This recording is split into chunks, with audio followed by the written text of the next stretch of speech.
उन्होंने ये कहा कि हम 25 लाख लोगों को जब तक मारेंगे या मरेंगे नहीं, हम चैन से नहीं बैठेंगे।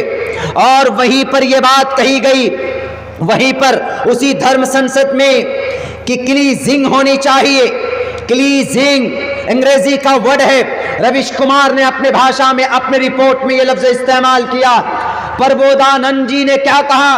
क्लीजिंग की जरूरत है भारत में। क्लीजिंग का मतलब कत्ल कर कर कर जनसंख्या को कम करना। जैसे म्यांमार में, बर्मा में, वहां के बुद्धिस्ट ने आंग सांग सूची के इशारे पर, वहां के बुद्धिस्टों ने 40,000 मुसलमानों को मारकर जला दिया, वहां की आबादी कम की मुसलमानों की। ऐसे ही भारत के अंदर कहा जाता है कि हम 80 करोड़ और मुसलमान 40 करोड़ है, इस आबादी को कम करना है तो क्लीजिंग करना होगा। प्रबोधानंद जी महामंडलेश्वर, रत्नागिरी महामंडलेश्वर, हरिद्वार के उत्तराखंड के अंदर 17 से लेकर 19 दिसंबर के बीच में संसद, धर्म संसद ऑर्गेनाइज किया गया। किया आपने, बहुत अच्छी बात है। जैसे मुसलमान जलसा करते हैं, कुरान की बात करते, शरीयत की बात करते, अमन की बात करते, भाईचारे की बात करते, लेकिन अगर किसी पर इल्जाम लगाकर अगर मुखालिफ बात करता है तो वह गलत करता है। आप में और उस स्वामी नरसिंहानंद जी में, स्वामी प्रबोधानंद जी में, अन्नपूर्णा देवी में क्या फर्क रह जाता है? वो भी आपके खिलाफ बोलता है, आप भी अपनों के खिलाफ बोलते हैं, तो you are look like that person. आप सेम उसी तरीके पर आपकी सोच है, आपका माथा और आपका अकीदा है कि जैसे आज दुश्मनों ने इस्लाम इस देश में मुसलमानों की आबादी को कम करने के लिए क्लीजिंग की बात कर रहे हैं और कह रहे हैं कि सन 2024 के अंदर जनाब हम इस देश के अंदर सनातन वैदिक धर्म हिंदू राष्ट्र बनाएंगे। ये तैयारी चल रही। और आपकी क्या तैयारी है? मौलाना अब्दुल्ला के ऊपर बैंड लगनी चाहिए। मौलाना अब्दुल्ला ऐसे ऐसे बोलते। मौलाना अब्दुल्ला साहब, मैं एक तालिबे इल्म, स्टडी मेरी अब भी जारी, लेकिन मेरी जो सोच है वो पूरे भारत के तकरीबन 50% हमारे मुस्लिम भाइयों की और नॉन मुस्लिम भाइयों की सोच है। क्या सोच है? कि इस देश को सनातन वैदिक सनातन धर्म हिंदू राष्ट्र नहीं बनना चाहिए। इस सोच के ऊपर अब्दुल्ला बोलता है। हमारी ये सोच है। तकरीबन %% में भारत के अंदर हिंदू मुसलमान वो है जिनकी ये सोच है। तो हमारी सोच के खिलाफ हम अगर बोलते हैं तो एक तहरीक है गोया के, हमारी टांग खिंचाई तो आपको नहीं करना चाहिए। तो पता है प्रबोधानंद जी ने क्या कहा? कि हाँ, इनका बढ़ रहा है, रोज बरोज जुल्म बढ़ रहा, देखिए इनकी आबादी बढ़ रही है। जनाब पहले तक तो ये बात कहते थे कि मुसलमानों की आबादी घटाओ, जनसंख्या नियंत्रण कानून लाओ, उत्तर प्रदेश में लाए भी गए। और आज ही नरसिंहानंद जी और अन्नपूर्णा देवी जी और प्रबोधानंद जी और बहुत बड़े बड़े नेता भी थे उसमें। और मेरे भाई आखिर के अंदर में कौन सा शस्त्र चलाने की ट्रेनिंग दी गई, वीडियो लीक हुआ है। और क्या बात है कि उन्होंने कि डायरेक्ट साफ लफ्जों में ये कहा है कि इस देश को हिंदू राष्ट्र बनना चाहिए। अगर वहीं पर कोई ऑर्गेनाइज होता, अगर मैं इसी मंच में अभी बोल दूं कि नहीं इस देश को मुस्लिम राष्ट्र होना चाहिए, तो मैं कल जेल के अंदर रहूंगा। फौरन FIR। 3 दिन गुजर गए, कोई FIR नहीं हुआ। SP सिटी साहब सौतंत्र सिंह SP सिटी हरिद्वार, आप तेल में कान में तेल डालकर क्यों सोए हुए? जब आपसे पूछा जाता है तो उन्होंने क्या कहा? अभी तक कोई FIR लॉन्च नहीं हुआ है जनाब, हम कैसे उनके ऊपर वो करें। सुओ मोटो क्या होता है जानते हैं आप? जानते होंगे सुओ मोटो के तहत ऐसे भड़काऊ भाषण देने वाले के खिलाफ FIR होना चाहिए और उनको जेल में डालो। तो पकड़े गए तो कौन पकड़े गए? बेचारे बली के बकरा, वो वसीम आनंद जी पकड़े गए और बाकी और सारे लोगों को छोड़ दिया गया। ये तैयारी वहाँ चली प्रबोधानंद जी के शहर में। वहाँ पर जनाब अन्नपूर्णा देवी आए। उन्होंने कहा कि जिसका शस्त्र जितना मजबूत होगा वही कौम जिंदा होगी। हम तो कहते हैं कि शस्त्र से काम नहीं चलता, बाजुओं में ताकत होनी चाहिए, बाजुओं में। मोहम्मद बिन कासिम अस्सक़फ़ी जब आए थे इस देश को वादिये सिंध में अपनी बादशाहत की लड़ाई लड़ने, उनका एक फौज जब कहता है राजा उस वक्त का राजा कहता है कि Mohammad bin Qasim, you are a child, you are my child, look like my child, मेरे बच्चे की तरह तुम दिखते हो, तुम कैसे मुकाबला करेगो। 17-18 साल की उम्र थी मेरे नौजवानों मोहम्मद बिन कासिम की। तो उस वक्त का बादशाह राजा भारत का राजा दाहिर ने कहा कि मोहम्मद बिन कासिम, ये तुम्हारे 6000 लश्कर मेरे इतने बड़े देव सेना का मुकाबला करेंगे? नहीं कर सकते, वापस चले जाओ वरना तुमको हार का सामना करना पड़ेगा। ये 18 साल का बच्चा, मैं सुनाना चाहता हूं अन्नपूर्णा को, मैं सुनाना चाहता हूं हरिद्वार के वो प्रबोधानंद जी को।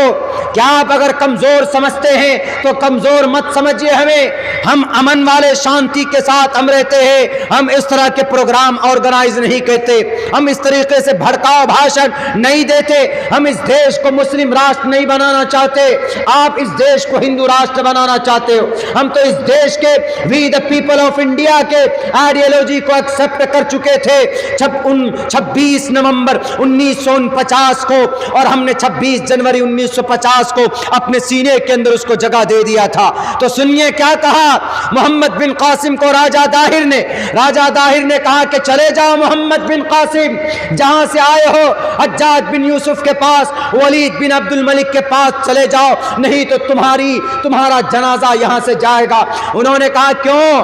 कहा तुम्हारे पास शस्त्र नहीं है, तुम्हारे पास तीर ताले नहीं है, तुम्हारे पास तीर भाले नहीं है, कैसे मुकाबला करोगे? उन्होंने कहा कि हमारे फौजों के पास टूटी हुई तलवार नजर आ रही ना तुमको, भेजो तुम अपने सबसे बड़े योद्धा को भेजो। राजा ताहिर सबसे बड़े योद्धा को भेजता। उधर मोहम्मद बिन कासिम एक मुशर्रा लिबास, शक्ल में दाढ़ी, सर पर माथे पे नमाज का निशान, उसको भेजता है कि जाओ फजर की नमाज पढ़कर वो सेना निकलने के बाद कहा कि राजा ताहिर के इस फौज को चखाओ तो मजा क्या होती है, तलवार की ताकत क्या होती है। सुनना कान खोलकर, महामंडलेश्वर की यति नरसिंहानंद जी, अन्नपूर्णा देवी जी, प्रबोधानंद जी, अगर आपको ऐसा लगता है कि शस्त्र मजबूत हो तो कौम जिंदा रहती है, नहीं, कौम जिंदा रहती है सोच से, कौम जिंदा रहती है ह्यूमैनिटी से, कौम जिंदा रहती है अमन और शांति से, कौम जिंदा शस्त्र से नहीं होती। अगर शस्त्र से कौम जिंदा होती तो कौम आज के पास जितने बड़े हथियार थे वो कौम जिंदा होती, लेकिन आज उस कौम का नामो निशान नहीं। फिरौन को मानने वाले किप्ती लोग जिंदा होते, उनके पास बड़े बड़े हथियार थे, वो जिंदा होते। चाइना रूस के पास बड़े बड़े वेपन्स थे, रूस जिंदा होते, रूस के टुकड़े हुए। पता ये चला कि सोच से कौम जिंदा होती है, हथियार से कौम जिंदा नहीं होती है। मेरे भाइयों, तो राजा ताहिर कहता है कि जाओ तो इसके छोटे और झूठे और कमजोर फौज को जाकर बताओ कि हम कौन है, राजा ताहिर कौन। यही बात ये सिंध में लड़ाई हुई। जब आए उधर से तो हमला किया, तो मोहम्मद बिन कासिम खुद आए मैदान में निकलकर उसको पीछे किया, उस मुस्लिम को, उस नौजवान को, और खुद आकर कहा कि आओ राजा दाहिर, हम तुमसे मुकाबला करें। उन्होंने कहा कि जाओ, खामखा तुम्हारी अम्मी रोएगी, छोटे बच्चे, दूध पीते बच्चे तुम लग रहे हो। उन्होंने कहा क्यों? कहा कि तुम्हारे बाजुओं में ताकत ही नहीं, हमारे हमले को कैसे तुम संभाल पाओगे। उन्होंने कहा कि हम मेरे बाजुओं को मत, मेरी तलवार को मत देखो कि मेरी तलवार पतली है, छोटी है, कमजोर है, मेरे जज्बे को देखो और मेरे बाजुओं में देखो कितनी ताकत है। मैं खालिद बिन वलीद की औलाद हूँ, मैं सैयदुश्शुहदा अल हमज़ा के मानने वाले हैं, हम साद बिन वक्कास के मानने वाले, हम तलहा के मानने वाले, हम जुबैर के मानने वाले, हम वो हैं हुज़ैफा इब्नुल यमान को मानने वाले, अबू ज़र ग़फ़ारी को मानने वाले, उम्मे अम्मारा को मानने वाले, हम वो हैं माज और मुअव्विस को मानने वाले हैं, हम मुसअब बिन उमैर को मानने वाले, बिलाल हबशी को मानने वाले। हमारी बाजुओं में ताकत होती है और हमारी यही बाजू तलवार बन जाती है। तुम अपनी ताकत पर इतराते हो ना, और राजा दाहिर। उन्होंने कहा कि मेरे पहले इस फौज का मुकाबला करो, इस आर्मी का मुकाबला करो। मोहम्मद बिन कासिम ने भेजा, हमला किया, पलट जाते हैं। मोहम्मद बिन कासिम ने उलटकर इतने जोर से हमला किया कि उसके ढाल को चीर कर उसके सर तक तलवार पहुंच जाती। तब कहा कि मेरी हाइट को कम मत समझना, मेरी हाइट कम है लेकिन मेरी फाइट बहुत है। राजा दाहिर, आओ लड़ो मैदान में। लड़ाई होती है, इधर लाखों का मजमा, लाखों की फौज, और उधर मोहम्मद बिन कासिम ओनली 6000 फौज को लेकर वादिये सिंध के ऊपर अपना झंडा गाड़ देते। कामयाबी की ताकत इसमें होती। अन्नपूर्णा जी कैसे ये मंत्र पढ़े आप? सत्यमेव जयते, सच्चाई की हमेशा जीत होती है। अस्सिद्क़ु युंजी वल किज़्बु युहलिक, सच्चाई जिंदगी में हो, वक्ती तौर पर परेशानियां आती है लेकिन आदमी को निजात और आदमी को इज्जत सच्चाई दिलाती है। मर जाएं कट जाएं, सच्चाई का दामन न छूटे।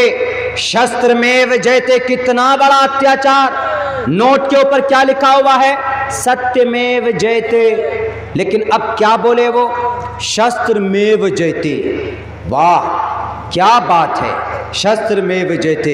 अरे अपनी खैर मनाओ, ईश्वर के पास तुमको मर कर जाना है, तुमको अपने पापों का सवाल भी किए जाएंगे, तुम्हारे पापों के बारे में। लेकिन मेरे भाइयों, बड़े हम लोग और आप लोग भी मालूम होना चाहिए कि वहाँ पर चूँकि अभी कुछ इलेक्शंस के ज़माने चल रहे हैं तो इसलिए वहाँ पर हिंदू मुसलमान की कोशिश की जा रही है, लेकिन हम लोगों को उसका तो जवाब देना पड़ेगा ना। हम पूछेंगे उत्तराखंड के सरकार से कि क्यों नहीं आज तक अभी तक उनको गिरफ्तार किया, और हमारे नौजवान जो मेरे खिलाफ फेसबुक बाजी करते हैं, व्हाट्सएप बाजी करते हैं, मजमून बाजी करते हैं। हम उस अपने दोस्त मोहतरम जो हमारे इलाके के हमारे खिलाफ उन्होंने बहुत अच्छे अच्छे कसीदे पढ़े, मैं उन लोगों को कहूँगा यकीनन अगर आपके बाजुओं में, यकीनन अगर आपके खून में गर्मी है तो आपको मिटाने की बात की जा रही है। संविधान के दायरे में रहकर उनके खिलाफ आवाज़ बुलंद करके दिखाओ। नहीं बोल पाएंगे, पसीने छूट जाएंगे कि नहीं मौलाना आज बोले तो कल चलकर हम पर FIR हो जाएगा। बिल्कुल सर पे कफन बांध कर जुल्म के खिलाफ आवाज बुलंद करनी पड़ेगी। क्यों? अस्मल्लाम इल्ले मित्रा वरुणा दिव्यानी धत्ता इल्लल्ले वरुणो मित्रस्तेजस कामय होतार बिंदरो महासुरिंदरो अष्टो गुणः पुरुषम। 8 सिफात वाले हमारे नबी थे।